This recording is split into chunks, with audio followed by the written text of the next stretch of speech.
اللهم تقبل صلاتنا اللهم تقبل قيامنا اللهم تقبل صيامنا وركوعنا وسجودنا يا أرحم الراحمين.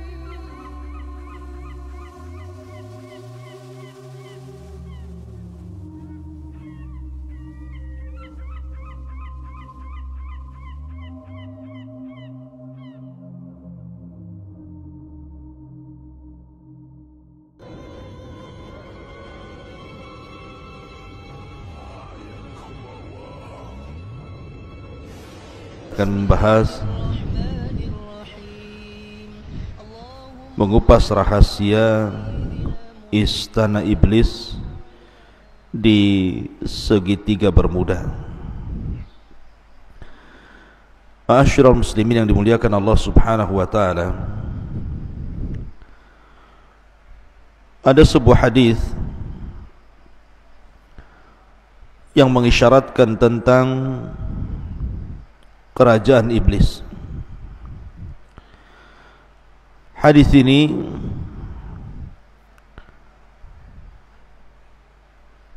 dikeluarkan oleh para ulama hadis,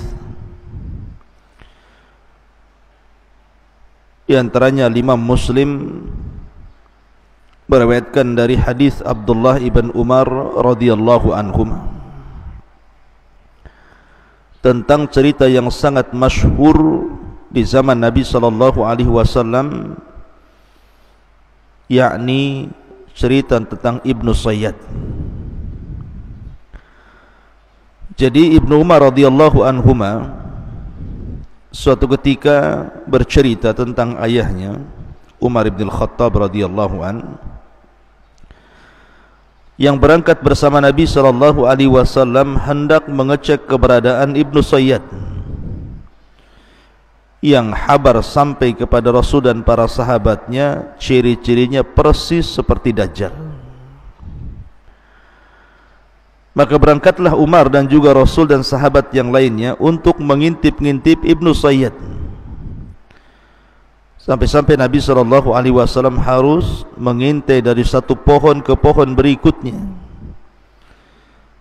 tentang Ibnu Sayyad ini.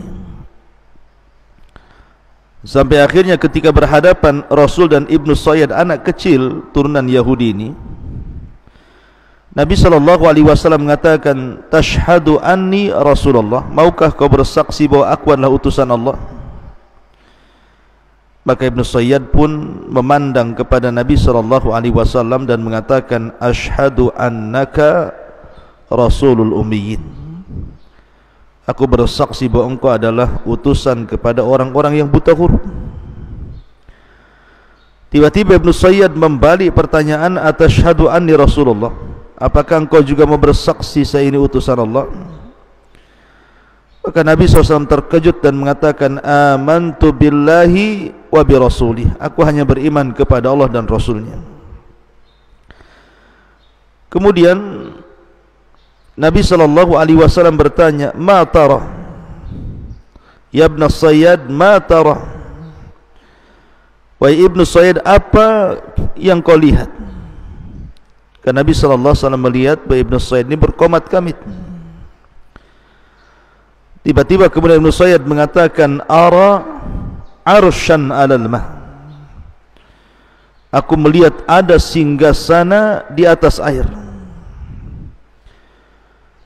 Maka Nabi SAW menjawab, "Dzaka arsyu iblis 'alal bahri." Itulah singgasana iblis yang ada di atas lautan. Kemudian Rasul sallallahu alaihi wasallam mengatakan lagi, "Wa ma tara?" Dan apa yang kau lihat lagi wahai Ibnu Sayyad? Maka Ibnu Sayyad mengatakan, "Ara sadiqina wa kadzaban." Aku melihat banyak orang-orang yang jujur dan para pendusta.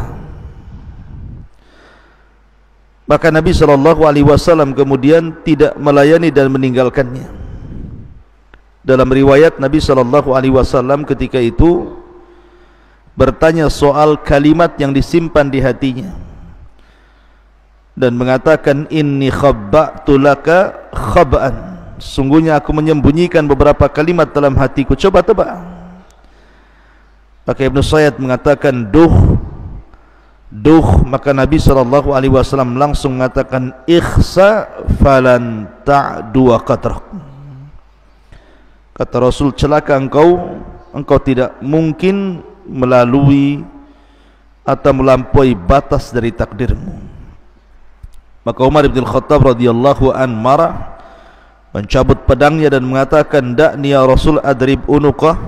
Rasul, serahkan anak ini kepadaku, kupenggal lehernya. Maka Nabi SAW mengatakan, iyakunhu fala tusallat alaihi wa illam yakunhu fala khaira laka fi qatli. Kalau memang dia dajjal wahai Umar, kau tidak akan sanggup membunuhnya. Tapi kalau dia bukan dajjal, tidak ada kebaikan dalam membunuhnya, tinggalkan dia. Syahidnya dalam riwayat ini adalah di mana Nabi SAW ketika bertanya kepada Ibnu Sayyad, ma tara, apa yang kau lihat dalam terawanganmu wahai Ibnu Sayyad? Maka Ibnu Sayyad mengatakan, sebuah istana di atas air. Maka Nabi SAW mengatakan, tara arsya iblis alal bahri, itu adalah singgasana iblis yang terletak di tengah-tengah lautan. Ma'asyiral muslimin yang dimuliakan Allah Subhanahu wa taala, dari sini kemudian muncul sebuah pendapat dari kalangan mutaakhirin bahwa singgasana iblis itu jangan-jangan berada di segitiga Bermuda, sebuah laut Atlantik yang ma'ruf gitu ya, dan juga benua Amerika dan benua Afrika. Dan segitiga Bermuda ini ceritanya sampai kepada kita, bagaimana kapal banyak yang hilang, pesawat banyak yang jatuh, dan hampir-hampir tidak bisa diteliti bangkai kapal dan pesawatnya, dan para awaknya hampir-hampir tidak ada yang selamat dan semua mati.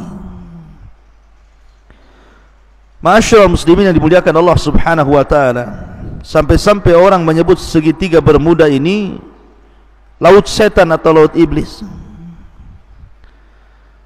Bahkan ada sebuah buku yang berjudul Dajjal akan muncul dari kerajaan jin di segitiga Bermuda, yang dikarang oleh Syekh Muhammad Isa Daud dari Mesir, bahwa kawasan Bermuda adalah kawasan jin. Dari situlah akan muncul Dajjal. Jika benar dakwahan buku itu, tentu tidak akan aneh apa yang disabdakan Nabi SAW, bahwa banyak peristiwa dan kejadian yang menakutkan di segitiga Bermuda itu. Tetapi masalahnya buku ini bermasalah karena pengarangnya Muhammad Isa Daud ini terlampau percaya kepada jin muslim ini,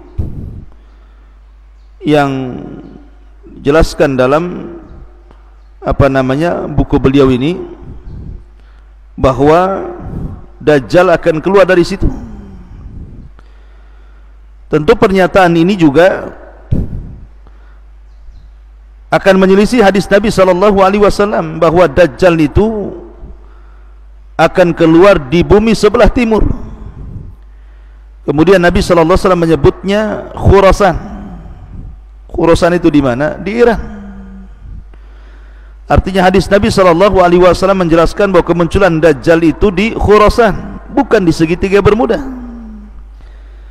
Tapi Muhammad Isa Daud ketika berdialog dengan jin. Kemudian jin ini menjelaskan bahwa Dajjal akan muncul di kerajaan di segitiga Bermuda. Tentu akan menyelisih hadis Nabi SAW. Intinya bahwa berkembang opini-opini di masyarakat bahwa jangan-jangan istana iblis itu ada di segitiga Bermuda tadi. Karena banyaknya peristiwa-peristiwa aneh dan banyaknya kapal-kapal dan pesawat yang kalau lewat di segitiga Bermuda hampir-hampir tidak selamat dan tersedot masuk ke dalamnya. Ma'asyiral muslimin yang dimuliakan Allah Subhanahu wa taala. Tapi bagaimana menurut pandangan Islam tentang istana iblis ini? Betulkah berada di segitiga Bermuda sebagaimana prasangka sebagian orang? Ma'asyiral muslimin yang dimuliakan Allah Subhanahu wa taala, sebelum saya kupas tentang masalah ini, saya ingin memulai kajian kita ini mengurut dulu dari mengenal siapa iblis, kemudian di mana istananya, kemudian apa yang dilakukannya, apakah dia kemudian mengerahkan anak buahnya dari istana itu untuk berperang melawan Bani Adam, kemudian bagaimana akhir dari kehidupan iblis itu sendiri. Ma'asyiral muslimin yang dimuliakan Allah Subhanahu wa taala, pertama bicara tentang iblis. Iblis ini sebagian para ulama mengatakan ismu Arab, sebuah nama dari nama-nama Arab, ala wazni if'il, mengikuti wazan if'il, di mana mushtaqnya dari kalimat al-iblas. Jadi iblis itu dari al-iblas, maknanya al-ib'ad minal khairi awil ilyas min rahmatillahi azza wa jal. Al-yas min rahmatillahi azza wa jal. Jadi makna iblis itu artinya makhluk yang menjauh dari kebaikan atau yang putus asa daripada rahmat Allah, maka disebut al-iblas. Dan makhluk yang disebut iblis, walaupun sekali lagi bahwa ada sebagian ulama mengatakan bahwa iblis itu nama ajam. Kemudian kalau kita melihat Al-Quran, maka lafaz iblis dan syaitan itu diletakkan di beberapa ayat dalam Al-Quran. Bahkan lafaz iblis sendiri dalam Al-Quran itu diulang sampai 11 kali, dan semuanya mufrad, tidak ada yang jama'. Beda dengan syaitan, ada yang mufrad tunggal, ada yang jama' gitu ya. Yang mufrad sekitar 70 kali terulang-ulang dalam Al-Quran, yang jama' sekitar 18 terulang-ulang dalam Al-Quran. Ma'asyiral muslimin yang dimuliakan Allah Subhanahu wa taala, lalu kenapa disebut iblis? Jadi ketika iblis ini dia mengumumkan bahwa dia sudah putus asa dari rahmat Allah Subhanahu wa taala karena perbuatan dia sendiri, ketika Allah Subhanahu wa taala memerintahkan dia sujud kepada Adam, kemudian dia enggan bahkan sombong. Akhirnya kemudian Allah Subhanahu wa taala usir dia dari langit, dari surga menuju bumi, dan dia pun meminta kepada Allah Subhanahu wa taala tangguhan sampai hari dibangkitkan. Maka Allah Subhanahu wa taala kemudian mengabulkan permintaan iblis. Dan ketika Allah Subhanahu wa taala mengabulkan permintaan iblis bahwa dia tidak akan mati sampai hari dibangkitkan, dari sinilah iblis mulai jahat dan melampaui batas, sehingga dia mengatakan fa bi izzatika la ughwiyannahum ajma'in illa ibadaka minhumul mukhlasin. Karena kemuliaan-Mu ya Rabb, aku akan sesatkan mereka semuanya kecuali hamba-hamba-Mu yang ikhlas. Dan Allah Subhanahu wa taala mengatakan, wa inna 'alaika la'nah ila yaumiddin. Qala rabbi fa'anzirni ila yaumi yub'atsun. Qala fa innaka minal munzirin ila yaumil waqtil ma'lum. Dan bagimu wahai iblis laknat sampai hari dibangkitkan. Maka iblis mengatakan, ya Rabb, tangguhkanlah diriku sampai hari dibangkitkan manusia. Maka Allah Subhanahu wa taala mengatakan, engkau termasuk orang-orang yang akan dibiarkan hidup sampai hari yang ditentukan. Lah Ibnu Katsir rahimahullahu taala menyebutkan bahwa ketika iblis ini dia putus asa daripada rahmat Allah Subhanahu wa taala sehingga dia diusir dari surga, maka dari situlah dia semakin jahat. Maka ketika itulah dia disebut iblis, karena dia diambil dari kata ablas, makhluk yang berputus asa dari rahmat Allah Subhanahu wa taala. Nah, apakah iblis ini bagian daripada para malaikat ataukah dia bagian daripada bangsa jin? Karena masalahnya ketika Allah Subhanahu wa taala berfirman di dalam Al-Qur'anul Karim tentang perintah Allah Subhanahu wa taala kepada Adam kepada para malaikat, wa idz qulna lil malaikati isjudu li Adam fasajadu illa iblis. Ketika kami katakan kepada para malaikat, sujudlah kalian kepada Adam, maka mereka sujud kecuali iblis. Ulama mengatakan bahwa mustathna, illa, kecuali atau pengecualian dalam bahasa Arab itu harus bersambung antara lafaz setelah dengan lafaz sebelumnya. Maknanya ketika Allah Subhanahu wa taala perintahkan para malaikat untuk sujud kecuali iblis, iblis itu bukan bangsa lain, tetapi maksud masuk daripada bangsa malaikat. Itu dalam tatanan bahasa Arab seperti itu. Ada mustathna minhu. Jadi lafaz pengecualian itu harus masuk pada yang dikecualikan, bukan di luar yang dikecualikan. Ketika Allah bicara tentang malaikat, berarti iblis itu bagian daripada malaikat. Kemudian juga ayat Al-Quran yang mengatakan kana minal jin fa fasaqa an amri rabbih illa iblisa kana minal jin fa fasaqa an amri rabbih. Kecuali iblis adalah bagian daripada jin yang berbuat fasik dari perintah Allah.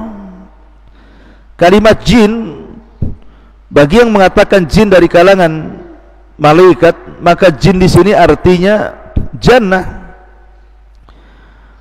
Sesuatu diambil dari kata-kata jan, itu artinya jannah. Karena dulu iblis ini khazanatul jannah, pembendaharaan surga, maka diambil dari kata jan menjadi jin. Itu bagi pendapat yang mengatakan jin itu bagian daripada malaikat yang fasik dan kufur. Tapi pendapat yang kuat bahwa jin itu ataupun iblis itu bagian dari kalangan jin, bukan malaikat. Karena pengakuan iblis sendiri mengatakan ana khairum minhu khalaqtani min nar. Aku lebih baik daripada Adam, kau ciptakan aku dari api. Sementara malaikat dari apa? Dari cahaya. Yang tercipta dari api itu ya jin. Sebagaimana hadis Nabi SAW, khuliqatil malaikatu min nur wa khuliqatil jan min mariji min nar wa khuliqa adam mimma wusifa lakum. Diciptakan malaikat dari cahaya, diciptakan jin dari nyala api, dan diciptakan kalian sebagaimana yang disifatkan kepada kalian. Lah, Allah Subhanahu wa taala mengatakan kinayah daripada perkataan iblis, ana khairum minhu khalaqtani min nar. Aku lebih baik daripada Adam, kau ciptakan aku dari api. Dari sini menunjukkan bahwa iblis itu bagian daripada jin. Dan Allah mengatakan illa iblisa kana minal jin, kecuali iblis dia termasuk dari kalangan jin. Dan itu pendapat dari banyak kalangan ulama seperti Syekhul Islam Ibn Taimiyah rahimahullahu ta'ala dan yang lainnya. Dan ingat, ada yang mengatakan bahwa iblis itu adalah abul jin, bapaknya jin, sebagaimana Adam abul bashar, bapaknya manusia. Dan ini sebagaimana disebutkan dalam tafsir At-Tabari dari Ibnu Abbas, Mujahid, Qatadah, Hasan Al-Basri dan yang lainnya mengatakan bahwa iblis itu adalah abul jin, bapaknya jin. Ma'asyiral muslimin yang dimuliakan Allah Subhanahu wa taala, adapun tugas iblis, karena dia sudah bersumpah akan menyesatkan Bani Adam, Al-Imam Ibnul Qayyim rahimahullah ta'ala sampai mengatakan bagaimana iblis itu mengatur strategi untuk menggoda manusia itu sampai membuat 6 marhalah, 6 cara, mulai daripada yang paling tinggi sampai kepada yang paling rendah. Yang pertama, membuat manusia kufur atau manusia menyekutukan Allah Subhanahu wa ta'ala. Kalau tidak bisa, maka yang kedua, manusia dibuat menyelisih sunnah Nabi SAW supaya terjerembab kepada perbuatan yang diada-adakan dalam agama. Bahasa hadis disebut bid'ah. Kemudian yang ketiga, kalau tidak bisa digoda seperti itu, maka dia akan membuat strategi selain bagaimana manusia itu terjerumus kepada dosa besar. Kalau tidak bisa juga, maka masuk pada marhalah yang keempat, maka manusia akan dijerembabkan ke dalam dosa kecil. Kalau tidak bisa juga, maka masuk pada marhalah yang kelima, disibukkan dengan perkara-perkara mubah, sehingga dilupakan dari ibadah karena sibuk melakukan perkara-perkara mubah. Kemudian yang terakhir, kalau tidak bisa juga disibukkan dengan perkara-perkara mubah, maka akan disibukkan melaksanakan yang tidak afdal dan meninggalkan yang afdal. Begitulah khutuwati syaitan, langkah-langkah setan. Makanya kenapa Allah Subhanahu wa ta'ala selalu memberikan nasihat kepada kita agar jangan mengikuti langkah-langkah syaitan. Allah berfirman, alam ahad ilaikum ya bani adam alla ta'budu syaitan innahu lakum aduwwum mubin. Bukankah sudah kukatakan kepada kalian wahai anak Adam, jangan menyembah syaitan, karena syaitan itu musuh kalian yang nyata.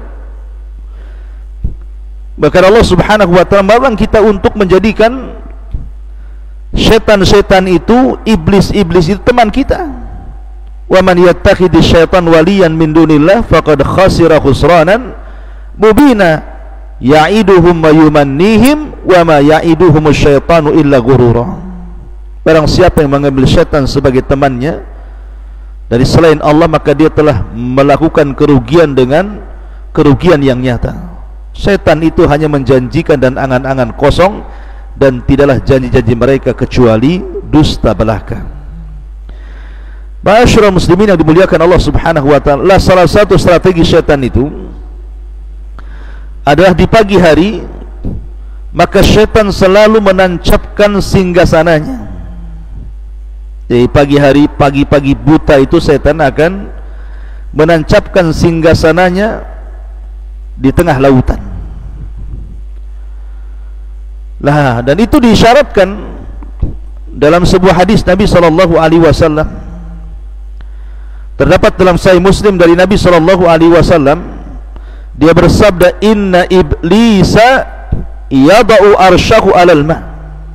Sesungguhnya iblis setiap pagi itu meletakkan singgasananya di atas lautan, supaya dia ingin seolah-olah menandingi arsy Allah Subhanahu wa ta'ala. Kita bahwa arsy Allah Subhanahu wa ta'ala singgasana Allah Subhanahu wa taala itu berada di atas air kan. Tapi tentu Allah Subhanahu wa taala tidak bersemayam di atas aras, tidak, dia di atas ketinggian. Ya, karena kalau diartikan bersemayam itu artinya seolah-olah Allah Subhanahu wa taala duduk di atas aras, tidak. Allah itu jauh daripada makhluknya. Dia di atas aras lagi. Lah karena Allah Subhanahu wa taala meletakkan arasnya di atas air, maka iblis pun ingin membuat singgasananya di atas lautan, di atas air, seolah-olah kononnya ini ingin menyamai Allah Subhanahu wa taala ketika meletakkan arasnya di atas air. Begitulah sombongnya iblis. Tsumma yab'atsu saraya, kemudian mulailah dia mengutus prajurit-prajuritnya, tentara-tentaranya untuk menggoda anak Adam. Fadnahum minhu manzilatan a'dhamu fitnatan, maka yang paling dekat kedudukannya dengan iblis adalah yang paling besar fitnahnya. Yaji'u ahaduhum, setelah kemudian iblis di pagi hari mengatur strategisnya, kemudian memerintahkan para tentaranya untuk menggoda anak Adam dimanapun berada. Setelah kemudian satu hari mereka menggoda anak Adam, maka kemudian mereka pun mulai pulang dan melaporkan hasil apa yang mereka lakukan terhadap manusia. Yaji'u ahaduhum fayaqulu fa'altu kadza wa kadza. Wahai iblis, aku sudah melakukan ini dan itu, sehingga orang itu berdusta, orang itu tidak salat, orang itu berghibah, orang itu minum khamr, orang itu berzina, orang itu, dan begitu seterusnya melakukan kezaliman. Tapi iblis mengatakan, ma sana'ta syai'a, kau belum berbuat apa-apa. Tsumma yaji'u ahaduhum, kemudian ada lagi pasukan iblis yang lainnya yang datang melaporkan dan mengatakan, ma taraktu hatta farraqtu bainahu wa baina imratihi. Lapor iblis, aku sudah berhasil mencerai-beraikan rumah tangga si fulan dan si alan, sampai sekarang mereka bercerai. Maka iblis langsung tegak berdiri dengan bangganya dan mengatakan, anta, kaulah yang benar, kaulah prajuritku. Kemudian diambilnya piala yang ada di atas kepalanya, kemudian diletakkan di anak buah yang berhasil mencerai-beraikan rumah tangga ini. Lihat kenapa iblis bangga kalau ada orang bercerai. Karena perceraian itu banyak korbannya. Suami jadi korban, istri jadi korban, anak-anak jadi korban, keluarga jadi korban, semua jadi korban. Maka iblis pun bahagia, dipeluknya orang tentaranya yang berhasil mencerai-beraikan suami istri dan mengatakan, anta, engkolah. Kemudian dia melepaskan piala di atas kepalanya dan diletakkan di atas kepala jin yang berhasil mencerai-beraikan suami istri itu. Ma'asyiral muslimin yang dimuliakan Allah Subhanahu wa taala. Nah, di sini dalam hadis ini Nabi SAW mengatakan, inna iblisa yadau arsyahu alal ma'. Sesungguhnya iblis meletakkan singgasananya di atas air. Lah kalimat di atas air inilah kemudian dalam riwayat Ibnu Sayyad tadi di atas lautan, sehingga memunculkan prediksi ketika kita berbicara tentang segitiga bermuda. Segitiga bermuda yang berada di antara Laut Atlantik, benua Amerika dan benua Afrika. Kenapa kemudian muncul prediksi bahwa jangan-jangan istana yang dimaksud dalam hadis itu adalah istana yang diletakkan oleh iblis di segitiga bermuda? Karena ada yang mengatakan bahwa segitiga Bermuda ini adalah pertemuan antara laut panas dan laut dingin. Laut panas dan laut dingin. Dan dalam sebuah hadis Nabi SAW, ketika Nabi SAW menjelaskan tentang bayangan matahari, kata Nabi SAW, sebagaimana dikeluarkan Imam Ahmad, naha an yujlasa baina dhahi wa dhilli. Nabi SAW melarang untuk duduk di antara sinar matahari dan di antara bayang-bayang sebuah benda. Jadi kalau seandainya ada pohon, kemudian sinar itu matahari menghadap pohon, kemudian di situ ada separuhnya masuk ke bayang-bayang pohon, separuhnya masuk ke cahaya sinar matahari, kemudian seseorang itu tidur di antara bayang-bayang dan juga cahaya matahari, maka Nabi SAW melarang, tidak boleh. Alasannya Nabi SAW mengatakan karena itu adalah majlisus syaitan, majlisnya syaitan. Ma'asyiral muslimin yang dimuliakan Allah Azza wa Jalla, lah dari hadis ini kemudian orang mengkiaskan kepada segitiga Bermuda, karena ada arus dingin berasal dari Amerika, sementara arus panas berasal dari Afrika, kemudian berjumpa di segitiga Bermuda itu.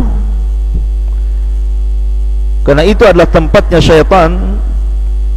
Akhirnya kemudian orang memprediksi bahwa di situ jangan-jangan istananya iblis yang dimaksud dalam hadis Nabi SAW ini.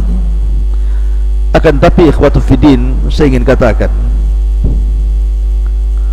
bahwa menentukan tempat dengan langsung mentakyin bahwa di segitiga Bermuda itu adalah istana iblis ini tidak bisa. Ya, memang di situ banyak kecelakaan yang luar biasa gitu ya. Banyak pesawat yang jatuh dari zaman ke zaman, banyak kapal laut yang kemudian tersedot ke dalamnya juga dari zaman ke zaman. Sampai hari ini bahkan para peneliti juga masih kebingungan karena khawatir mereka tersedot ke dalam arus segitiga Bermuda itu. Akan tapi kemudian kalau memponis bahwa di situ adalah istana yang dimaksud dalam hadis Nabi SAW, bisa iya, bisa tidak. Masalahnya Nabi SAW tidak mengisyaratkan ke arah situ. Dalam hadis tadi Nabi hanya mengatakan bahwa setan itu meletakkan singgasananya di atas air, bisa saja berpindah-pindah dari satu laut ke laut berikutnya, sekali-kali di segitiga Bermuda, sekali-kali di tempat lain. Tapi untuk memvonis bahwa hadis ini kemudian adalah diisyaratkan kepada segitiga Bermuda, wallahu alam, maka tidak ada isyarat dalam hadis ini, karena Nabi SAW hanya mengatakan tentang istana iblis itu berada di atas lautan atau berada di atas air. Soal lautan mana, Allahu alam, bisa saja berpindah-pindah, bisa jadi satu tempat tinggal di situ, karena hadis Nabi SAW tidak memperinci seperti itu. Ma'asyiral muslimin yang dimuliakan Allah Subhanahu wa ta'ala. Dan yang lebih ngerinya lagi adalah ketika iblis ini memunculkan singgasananya setiap pagi, kemudian mengutus tentaranya untuk menggoda Bani Adam. Kemudian ketika iblis sudah selesai tugasnya dan mereka pulang melaporkan hasilnya, maka di samping singgasana itu ada ular yang sangat besar, sebagaimana isyarat dalam hadis Ibnu Sayyad yang dikeluarkan oleh Musnad Imam Ahmad, bahwa Ibnu Sayyad mengatakan, ara arsyan alal bahri haulahul hayyat, aku melihat singgasana di atas lautan dan di sekitarnya banyak ular. Ada ular. Kenapa kemudian ular? Kita teringat dengan kisah ketika Adam di sorga. Ada kisah Israiliyat. Ketika iblis sudah dikeluarkan dari sorga, kemudian Adam dimasukkan ke sorga. Iblis kan tidak bisa masuk ke sorga. Akhirnya kemudian dia bekerja sama dengan ular yang keluar masuk ke dalam sorga. dan berhasil dia masuk, dan berhasil pula dia memberikan was-was kepada Adam. Akhirnya Adam dan Hawa makan buah larangan dan terusir pula dari surga. Lah karena ular ini sudah berjasa memasukkan iblis ke dalam surga hingga mampu menggoda Adam, makanya sangat dimuliakan ular ini. Jadi setiap kemudian tentaranya datang membawa laporan, maka ular itu ada di sekitar situ dan dimuliakan sama iblis. Makanya Ibnu Sayyid mengatakan, ara arsyan alal bahri haulahul hayat. Aku melihat sebuah singgasana di atas lautan dan dikelilingi dengan ular. Maka Nabi SAW mengatakan, sadaq dzalika arsyu iblis. Ya benar, dia benar, tetapi itulah istana iblis. Tapi sebagian para ulama mengatakan bahwa tambahan haulahu hayat dalam hadis yang dikeluarkan dalam Musnad Imam Ahmad ini adalah tidak sabit. Jadi lafaz yang sahih yang sampai kepada Nabi hanyalah kata-kata ara arsyan alal bahri. Berkata Ibnu Sayyid itu, saya melihat singgasana di atas lautan. Adapun tambahan haulahul hayat, di sekelilingnya banyak ular, maka itu tambahan yang tidak sabit, yang tidak tetap bagian daripada hadis Nabi sallallahu alaihi wasallam. Wallahu alam tentang masalah singgasana iblis ada di lautan mana gitu, apakah di segitiga Bermuda atau di tempat yang lainnya, karena tidak ada isyarat yang jelas tentang masalah ini. Ya bisa iya, bisa tidak gitu ya. Tapi yang jelas kita yakini bahwa setiap hari iblis menancapkan istananya di tengah lautan, lautan mana terserah gitu ya. Kemudian mengutus tentara-tentaranya berusaha menggoda anak Adam, sampai akhirnya iblis merasa senang apabila tentaranya membuat cerai-berai suami istri dan meletakkan piala di atas kepalanya dan mengatakan,